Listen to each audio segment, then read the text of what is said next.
They found the girl buried in soot, tucked beneath the crumbled hearth like a secret whispered to fire. Her fingers were raw from clawing at the stone, her eyes wide and too old for 7 years. She didn't scream when they pulled her out. Just stared, silent, unblinking, as if she already knew what death had taken from her. Behind her, the cottage smoldered in gray ruin, the scent of burning lilac and charred bread still thick in the air.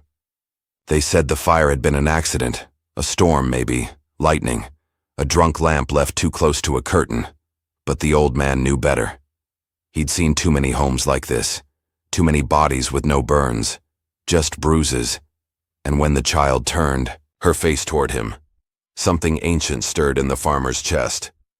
Because she didn't look like a stranger. She looked like a promise someone made to him a lifetime ago, and broke.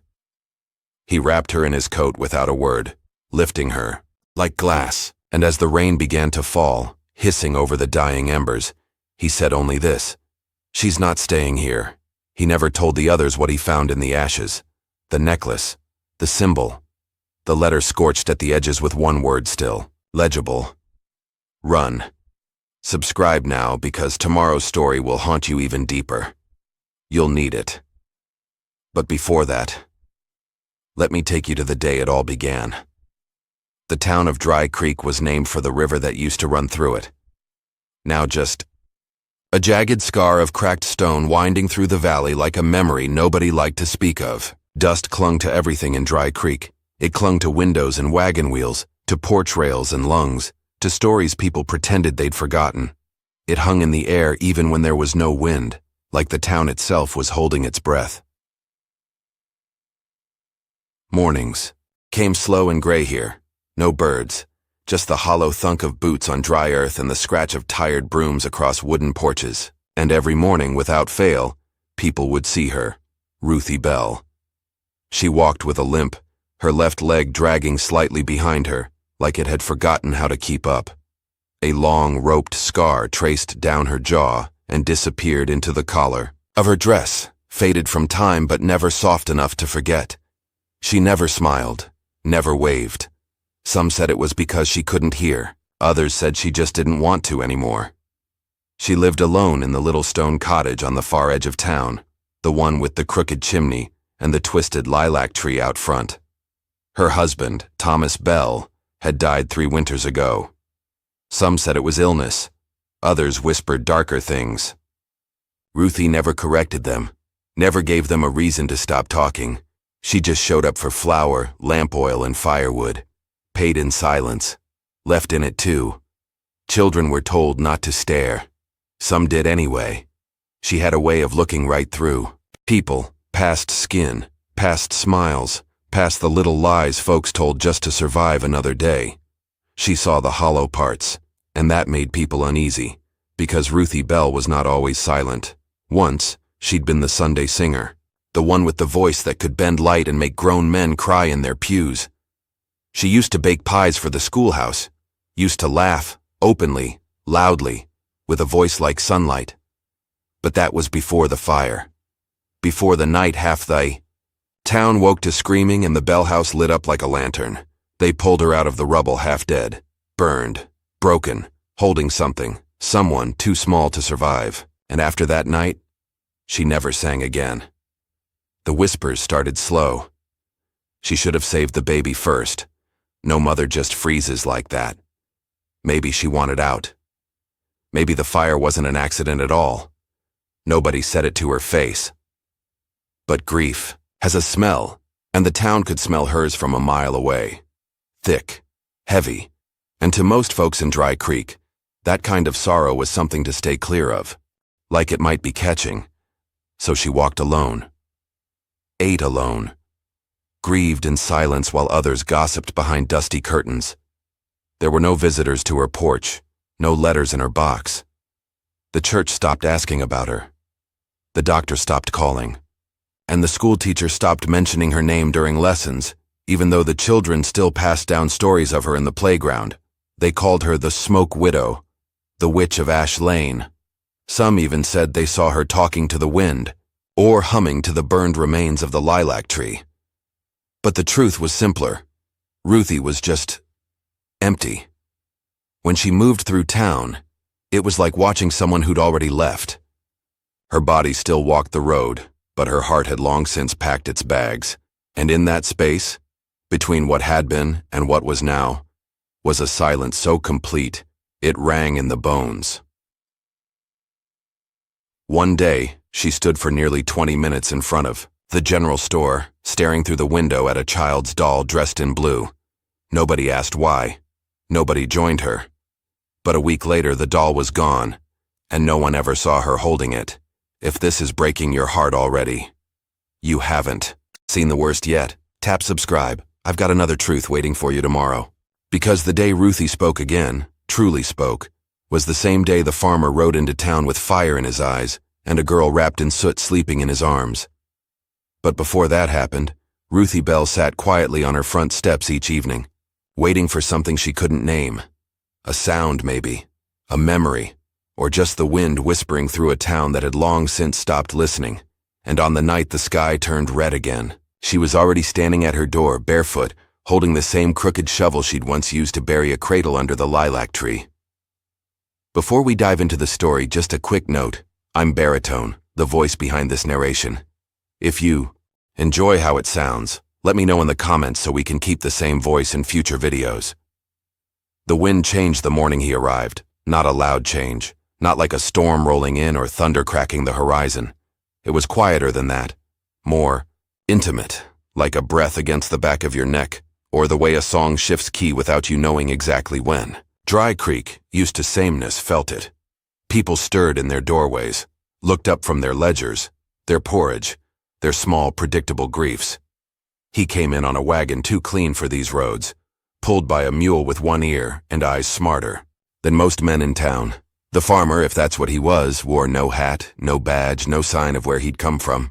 Just dark clothes dusted with the same ash Ruthie knew too well, and a long coat that looked heavy with rain that hadn't fallen yet. He didn't ask for directions, didn't announce himself, but he stopped in front of Ruthie Bell's cottage. She was out front, knees in the dirt, pruning the twisted lilac tree that never bloomed anymore. She looked up, expecting nothing, and froze, because the man didn't just look at her. He saw her, not like the others, who glanced and winced, or looked through her like she was a ghost caught in their peripheral. This man's gaze landed like a memory, sharp, whole, familiar. He nodded once. She didn't nod back, just stood, slowly, one hand on the branch like it might steady her. He climbed down from the wagon without a word, walked to her fence and waited, not asking to come in, not needing to. After a long minute, she spoke first. "You're not from here." His voice came low, like boots on old floorboards. "No, ma'am, but I've been near." Silence settled between them again. The wind pressed soft against the cottage, bending the grass. Ruthie studied him, the way he didn't fidget, didn't squint or shift under her gaze. "You looking for someone?" she asked. "I found her," he said. "But I think she's looking for you." He turned then, stepping back to the wagon and reaching into the hay.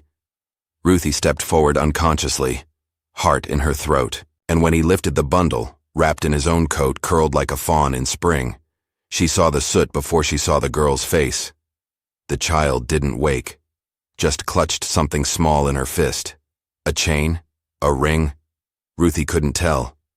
"Where did you—" "Out past the ridge," the man said. "In the ruins of what used to be a home." Ruthie's lips parted but no words came. The wind blew harder, tugging at her sleeves. The lilac tree creaked. "You're bringing her here?" she asked, voice breaking sharper than she meant. "She doesn't belong to them," he said simply. "Not anymore." Behind him, the town had started to notice. Shutters twitched. A store bell rang once and didn't stop. Footsteps scuffed against earth. "You need to go," Ruthie said, not taking her eyes off the girl. "I will," he said, "when I know she's safe." He didn't ask to come inside, didn't plead or explain, just placed the girl gently on her porch bench and backed away, eyes never leaving Ruthie's. "You'll know what to do," he said. And then he walked, back down the road, back toward the hills, disappearing into morning like he'd never been there at all. The child stirred, only once as Ruthie reached to lift her. A single word left her lips in a cracked whisper. Mama. It wasn't meant for Ruthie, but it still shattered something in her chest. The girl's name was Lila. She didn't speak much after that, not at first. She clung to Ruthie's skirts, like ivy, eyes darting at every unfamiliar noise. She refused food unless Ruthie made it, refused rest unless Ruthie was nearby, and Ruthie, despite herself, let her stay. The town didn't take kindly to it. She's too old for children. Not safe, after what happened last time. Someone should talk to the sheriff, or the preacher. They whispered it in alleys and over fences, but nobody dared say it to Ruthie's face. She walked straighter now, still with the limp, still with the scar. But there was fire behind her eyes again, and that unsettled people more than grief ever did. Lila, for her part, began to change. Slowly. She spoke a little, about birds and dreams, and a song she thought she'd once heard in a warm place. She drew symbols in the dirt, ones Ruthie recognized from old stories her mother used to mutter under her breath when the wind howled wrong. But Lila would never say what happened in the fire, never mentioned her mother, never cried. At night, Ruthie sometimes found her standing at the window, fingers pressed to the glass like she was waiting for something to return from the dark. And every now and then, Ruthie would think of the man, with the storm in his coat, and wonder what he meant by, "She doesn't belong to them." Because sometimes Ruthie caught a flicker in the girl's eyes, something knowing, something too big for a child. One afternoon, as Ruthie walked into town for salt and thread, she saw them watching her. Two men leaning near the well, one woman by the dress shop with her arms crossed too tight. Should have known she couldn't stay quiet forever. You mark me. Trouble's coming. They stopped talking when she passed, but their eyes clung to her like brambles. She knew this part. It always came before the knock at the door, the letter, the fire. Back home, Ruthie found Lila in the garden, humming, not a child's tune, but something older, a melody from a time before this town had dusted over its soul. "What are you singing, baby?" Lila looked up, eyes clear and unblinking. "It's the song my mama sang when the bad men came." Ruthie crouched beside her. "What men?" Lila didn't answer, just held out her hand. In her palm was the necklace, the same one Ruthie thought she'd imagined. Twisted metal, scorched at the edges, bearing a symbol Ruthie hadn't seen in 20 years. The mark of the Black Hollow Brotherhood. Ruthie's blood ran cold. That wasn't a fire. That was a message. Someone wanted that girl gone, and whoever that man was, he had handed Ruthie a secret someone had tried to burn to ash. What if someone saw you for who you are, not what you carry? Subscribe. One day, that story might be yours too. That night, the wind came back. Strong, wild, not just a whisper, this time, but a warning. Ruthie lit every lamp in the house. She packed a satchel, took the shovel from behind the door and the old revolver from under the floorboards. Her limp flared with pain, but she didn't care. She'd buried enough in this life. She wouldn't bury a child. And as thunder rolled low over the hills, Ruthie Bell stood watch by her window, waiting, because someone was coming for the girl in the ashes, and this time, the fire would have to come through her. It started with a knock. Not the cautious kind folks use when they're bearing bad news. Not the polite rap of the preacher or the halting tap of a nervous child. This one was sharp, cold, intentional.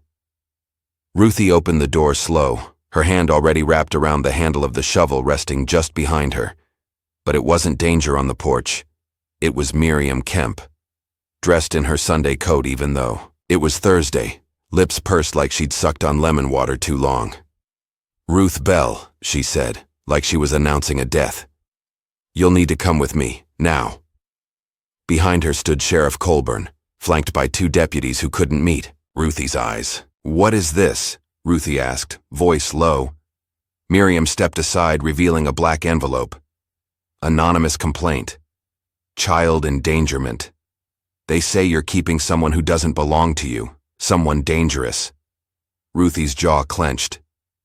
She's a child. And you're not her blood, Miriam snapped. Or her guardian. Or, let's be honest, stable. The word hit like a slap. Colburn looked uneasy. It's procedure, Ruth. Just need you to come down, answer a few questions. Lila'll be safe, I promise. Lila, who was watching through the window, face pale and pressed against the glass. No, Ruthie said. You're not taking me from her. But the law doesn't care about grief, or healing, or women who carry fire in their bones. The cuffs were cold. The ride into town colder. The cell was small, the kind they used for drunks and occasional outbursts. It smelled like rust and bleach. Ruthie sat on the bench back to the wall, staring at her scarred hands. No one came for hours. She didn't ask for a lawyer. She didn't ask for mercy. She just waited. By the time the sun dropped behind the hills, her fingers had gone numb. Her limp throbbed like it remembered every mile she'd ever walked alone. Lila was somewhere she couldn't reach, probably scared. Probably. She didn't let herself think it. When they finally opened the cell, it wasn't Colburn or Miriam. It was him. The man. The not farmer. The one with ash on his coat and lightning in his eyes. I heard, he said. Ruthie stood slowly, her pride taller than the walls. You shouldn't be here, she said. Probably not, he agreed. But I came anyway. He stepped inside, sat down like it was his right to be near her. I didn't ask you to fix anything. I didn't come to fix. I came to stay. And that broke something. Not in the loud, dramatic way pain usually arrives, but quietly, like a thaw, like something frozen cracking just enough to let breath through. Her legs buckled, and he caught her, not like a hero, but like someone who knew how it felt to fall. He didn't speak, just held her while she shook, while old wounds opened up and wept down her cheeks. Later, when she was calm again, she asked, "Why?" He smiled, slow and sad. Because someone did this for me once, and because I see her. I see you. Not the scar, not the whispers, just the truth of you. They didn't keep her long. The evidence was nothing. Miriam's suspicions mostly. Some old photographs someone had slipped under her door. Images of Lila's mother in a circle of robed men, one with Ruthie's name scribbled underneath in messy, angry ink. But they couldn't prove Ruthie knew. Couldn't prove anything at all. So they let her go. But the town had already made its choice. When she walked out of that station, the air felt different. Colder. The general store stopped letting her buy on credit. The schoolhouse whispered about custody investigations, and someone carved witch into her fence post in the middle of the night. That's when she almost left. Packed Lila's few clothes, folded her old coat, left the doll on the window ledge like a silent apology. She didn't leave a note. Didn't. Lock the door. She just took Lila's hand and walked into the hills. It snowed that night. Not heavy, but sharp. Dry Creek didn't see much snow, but when it came hungry. The wind nipped at their clothes. Ruthie's limp worsened with every mile. But Lila never complained. They reached the old shepherd's cave by dusk, tucked behind the ridge like a secret from God. Ruthie lit a small fire, wrapped Lila in wool and whispers. "We'll leave come morning," she said. "Far from here, someplace with water and silence." But Lila didn't answer. She was staring at the cave wall. "I know this place," she whispered. Ruthie blinked. "How?" Lila touched the stone. "This is where she brought me once, my real mama, when we were running." Ruthie didn't ask from who. She didn't have to.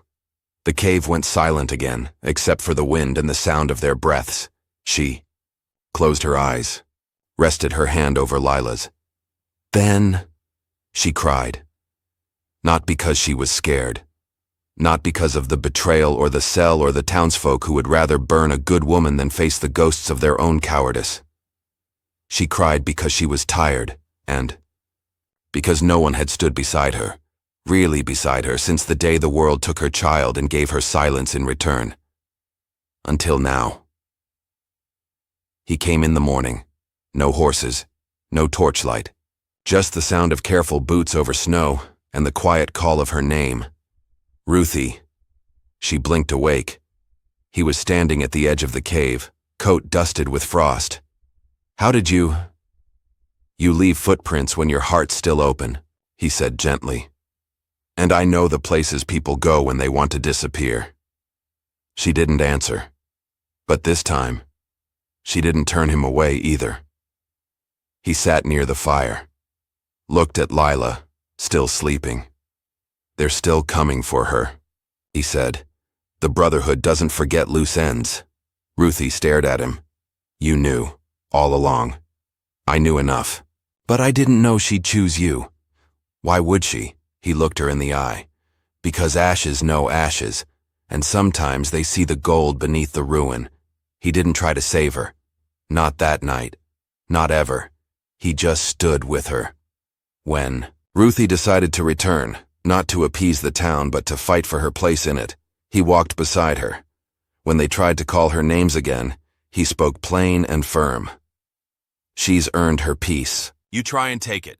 You'll have to answer for what you've done." And when the preacher finally folded under the weight of old lies and gave up the names of those who'd fed the fire that killed Lila's mother, Ruthie didn't gloat. She just held the girl tighter. The lilac tree bloomed that spring, for the first time in 7 years, and people started to whisper something new. That maybe grief could grow roots, that maybe women like Ruthie Bell didn't burn, they forged. After rescue emotional confession, they thought she was broken, but someone saw gold in the ashes. Subscribe. I promise you, tomorrow's story will prove love still lives out, here. It was the smell of smoke that woke her, not the gentle kind from a cookstove or fireplace. This was sharp, acidic, the kind that stuck to memory, like blood on snow. Ruthie bolted upright. Lila stirred beside her, curled like a kitten in quilts. She ran to the window. The barn. Flames licked the sky like tongues too long kept quiet. The horses screamed. One broke from the stall, crashing through the doors like a ghost on fire. Another didn't make it out. She didn't stop to think. Just grabbed the bucket, then another. Then cursed herself for thinking buckets could fight something this old and angry. He was already there when she reached it. Coat tossed aside, bare-armed, hauling water like he'd done it his whole life. They didn't speak. Didn't have to. Just moved in rhythm, like their hearts had known the same song forever. By the time dawn cracked across the ash-smeared sky, the barn was half gone. The fire hadn't taken the cottage, but it had sent a message. Ruthie knelt in the wreckage, soot in her hair, hands raw. "They did this," she said. "Someone still wants her gone." He nodded once. "Then we rebuild. Higher this time. Stronger." She looked at him, really looked. Saw the old wound in his shoulder, the way he moved like a man who'd run. Before. Lost before. "What did you leave behind?" she asked quietly. He didn't lie. "My name," he said. "My wife. My daughter." She stiffened. "They died," he added, "because I stayed too long where I wasn't wanted."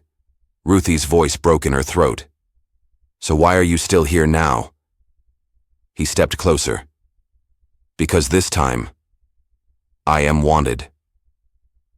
They rebuilt the barn first, then the fence, then the shed. The tools came from neighbors who didn't speak much but left them in baskets near the road, a silent apology, or fear.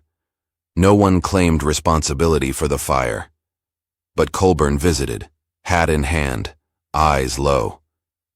Could have been anyone. He, Sedisku, could have been wind or lightning. Ruthie didn't blink.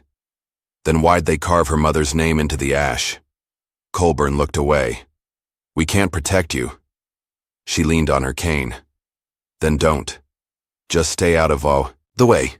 He didn't argue. The weeks passed. The ranch came alive. Lila laughed more now, chased the chickens, fed the mule who'd somehow found its way back from the hills. She called the man Ash, though he'd never given a name. It stuck. Ruthie watched it all from the porch sometimes, one hand on, The banister, the other shading her eyes. She'd stopped waiting for the next bad thing, started planting again, planning again, started hoping. They built a forge near the edge of the pasture. Ash worked metal with a grace that didn't match his scars. Horseshoes, hinges, even jewelry. One night, he handed her a ring. Rough, simple, shaped from the same iron that had framed the old barn door. "I know we're not the type folks write about," he said, "but I want to build something with you, not just fix what they broke." She didn't answer right away, just took the ring, held it, felt the heat still inside it. Then she kissed. Him, not soft, not sweet, like fire. They never had a wedding, just a promise, spoken under stars, beside the lilac tree that bloomed now like it knew the whole story. He called her my wife from then on. She never corrected him. They were building a new barn when the messenger came. Young, pale, eyes too big for his skull. "Message for Ruth Bell," he said, panting. She took the note, read it once, then twice. Her hand trembled. "What is it?" Ash asked. "Someone found her mother's journal," she said. "In the ruins. Pages they missed." Lila stepped onto the porch, sensing the storm. Ruthie folded the note, tucked it into her apron. "She named names," she whispered, "including someone still in this town." Ash didn't ask who. He already knew what this meant. "Do we fight?" Ruthie looked at the forge, the barn, the girl. "No," she said. "We stand." They called a gathering. Not in the church, no. That place had buried too many truths. They met in the square. Every able soul came, even the ones who swore they wouldn't. Ruthie stood on the steps of the courthouse, journal in hand, voice steady. She wasn't a witch. She wasn't cursed. She was hunted, she said. And when she burned, you all let it happen. Gasps, murmurs. A few folks tried to leave. She pointed to names, pages, witness accounts. She read them like scripture. When she finished, she said only one thing more. "I won't ask for your guilt. I'm not here to make you kneel, but I am here to tell you, we're not afraid anymore." Ash stood behind her, one hand on her shoulder, Lila in front of her, face proud. No one moved, but they listened, and for the first time in years, no one whispered. "Tension peak insert. You've come this far with her. You felt that, didn't you? Subscribe. I want you to meet someone else tomorrow, someone just as forgotten." Later, by the fire, Ruthie rested her head on Ash's chest. "They'll come again," she said. "Not those ones, but others. They always do." He nodded. "Then we'll be ready. You think we're strong enough?" "I think," he said, pressing his lips to her forehead. "We already are." She closed her eyes. The fire crackled. Outside, the lilac petals scattered across the porch, like ash. But in her arms was warmth, and in her soul, after all this time, was light. The lilacs bloomed early that year. No one could explain it. The frost hadn't yet lifted from the highest ridge, but there they were, soft violet, defiant, opening like forgiveness. They came down the dirt path together, Ruthie in a dress the color of worn parchment, her cane carved new by Ash's hand. He wore no hat, no badge, no armor, only a shirt rolled to the elbows and eyes steady with knowing. The townsfolk had gathered, not by invitation, but by rumor. They lined the fence posts, the porch steps, the well, some curious, some ashamed, all quiet. Ash stopped at the edge of the square. Ruthie stepped forward alone. The journal was in her hand, not as a weapon now, but as a memory. "I don't need your pardon," she said, her voice clear. "And I don't need your permission." Lila stood behind her wearing a crown of wildflowers. She had named the mule Clementine and taught it to bow. She had grown taller in the last few months, or maybe just freer. Ruthie looked back at Ash, then out at the people who had once turned their backs. "I was never your ghost, never your sin," she said. "I was the mother who stayed. The woman who chose not to run, The fire you couldn't put out. Miriam Kemp took a step forward, her hair pinned tight, her hands clasped like prayer or regret. She began. But Ruthie raised a hand gently. Keep it, Ruthie said. Whatever. Words you saved for too long. She walked past her, and Ash followed. Not behind her. Beside her. They married at the ridge. No priest, no paper, just sky and earth and wind. He laid a circle of iron at her feet, forged from the wreck of the barn, twisted into something unbreakable. Lila handed her a ring made of lilac stems. She said it would fade, but Ruthie only smiled. Let it, she said. Let it bloom and fade. That's what real things do. They said no vows. They simply held hands. And in that silence they spoke more than words ever could. A year passed. Then 2. They built a second forge, took in a boy whose mother had vanished into the hills, adopted a filly with a limp. No one called Ruthie names anymore, not because they feared her, but because they finally saw her. Ash taught Lila how to shape metal, and Ruthie taught her how to grow roots. They didn't leave the town, they changed it, from the inside out. On Lila's 12th birthday, they named the new colt Jonas, after Ash's daughter. He didn't cry. Not in the open. But that night, Ruthie found him on the porch, staring at the moon like it owed him something. She sat beside him. Still miss her? Every day. He whispered, "She'd be proud of you." He turned, eyes damp. "You think so?" Ruthie rested her head on his shoulder. "I know so. Winter came soft that year. Snow like sifted flour. Wind that didn't bite." Ruthie and Ash walked the ridge one evening, hand in hand, Lila behind them, humming a song she'd made up herself. They paused near the old shepherd's cave. Ash looked at her. "You ever regret it? Staying?" She shook her head. "I wasn't meant to be quiet," she said. "I was meant to be known." He smiled, pulled her close. And in that moment, with frost on her lashes, his breath warm against her skin, and Lila's laughter rising behind them, Ruthie Bell finally understood what it meant to be chosen. Not hidden, not feared, not endured. Chosen. She was never a curse. She was someone's miracle all along. Subscribe, and let me introduce you to the next miracle.